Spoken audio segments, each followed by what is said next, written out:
This is part 3 of 18 of the series called We Are Not Black People. Please go back and watch part 1 through 2 if you haven't already. If you would like to watch this video in its entirety, simply go to YouTube and search for the title, We Are Not Black People on the Decolonized Minds YouTube channel. Jacob's son Joseph was mistaken for an Egyptian, African, by the rest of Jacob's family after being sold into slavery in his youth. If Joseph was white, he would have stood out among the Egyptians. Let's not forget, Egypt is Mizraim, the son of Ham. Egypt is Mitzrayim, and it means burnt face or black. The ancients referred to their country as Kemet, which has been written in a variety of ways, Kemet, Kemit, Kem, Al-Kem, and it literally means the black land, or the land of the blacks, Mitzrayim. How did Moshe Rabbeinu go undetected for 40 years if he was a Caucasian in the land of the black faces?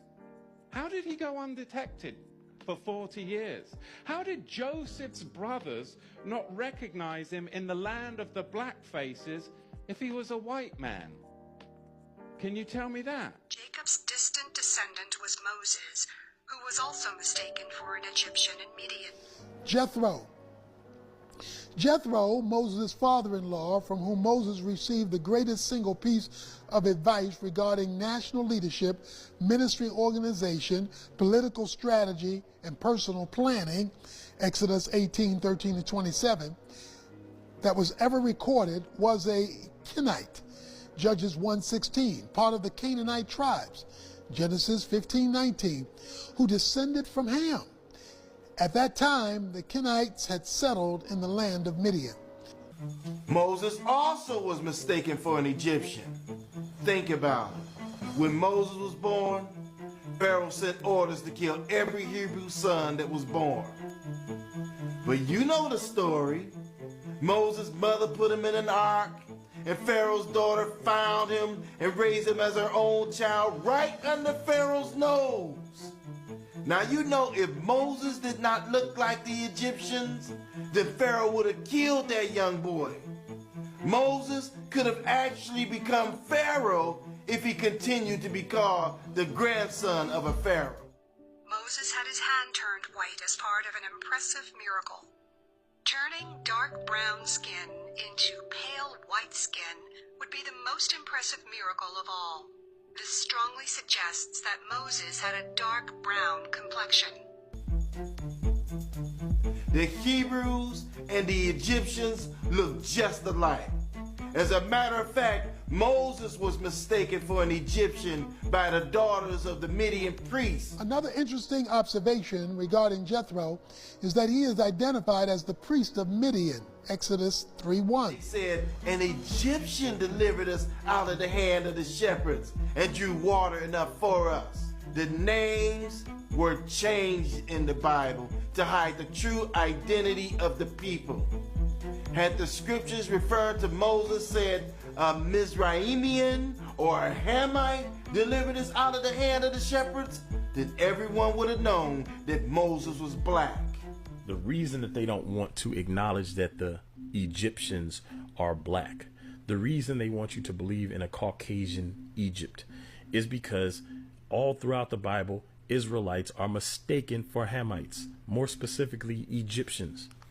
Genesis 50 is where the mourning happens when Jacob dies. Jacob dies, and Joseph gathers up the people, and Joseph takes these people down to bury his father. And it says, and when the inhabitants of the land, the Canaanites, saw the mourning in the floor of Atad, they said, this is a grievous mourning to the Egyptians. Wherefore the name of it was called Abel Mizraim, which is beyond Jordan. A grievous mourning to who? The Egyptians. So why would the Canaanites mistake the Israelites for Egyptians? Now, there were a few Egyptians in the crowd, but the Israelites were the ones mourning the death of Jacob. Why would the Canaanites say that this is a great mourning to the Egyptians and then call the place Abel Mizraim? which again, Mizraim is the word for Egyptians.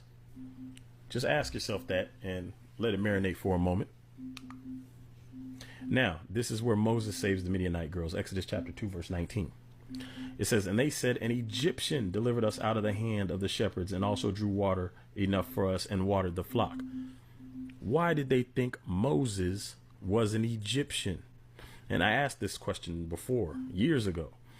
And my teacher, who was Caucasian, and she said because he was dressed like an Egyptian. And that always stuck with me. They mistook Moses for an Egyptian. The Canaanites mistook the Israelites for Egyptians. Now, let's fast forward to Paul in the book of Acts, chapter 21, verse 38. Art not thou that Egyptian which before these days madest an uproar and leddest out into the wilderness 4,000 men that were murderers? Why was Paul being asked if he was an Egyptian? Based on his skin color. So now, keeping in mind that that teacher told me that Moses was mistaken for an Egyptian because he was dressed like an Egyptian, Paul was not dressed like an Egyptian because Paul was a Roman citizen. So if anything, Paul would have more likely have been dressed like a Roman, an Egyptian in Roman clothing. But the only reason that Paul was mistaken for an Egyptian was because of what he looked like, his skin color.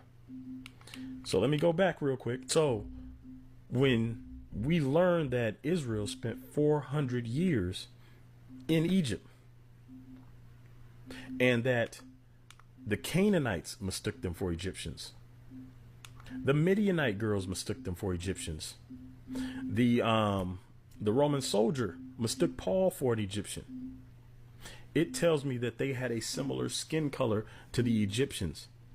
They were not the breed of Jew in Israel that we see now. They were not that hue.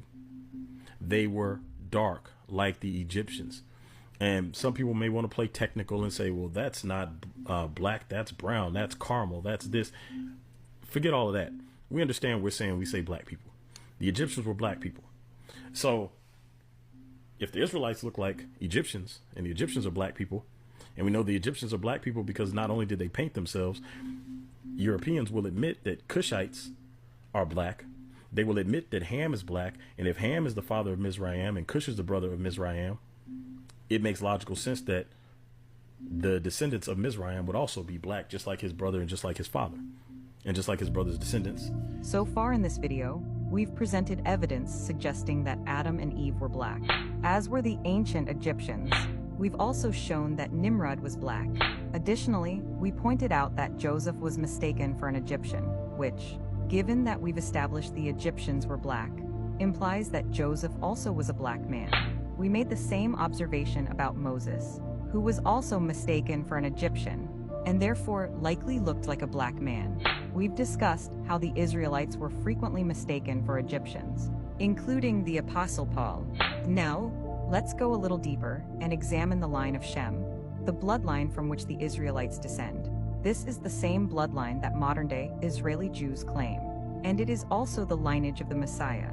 Next, we'll present evidence that the line of Shem consistently married black women and were themselves black. Let's continue.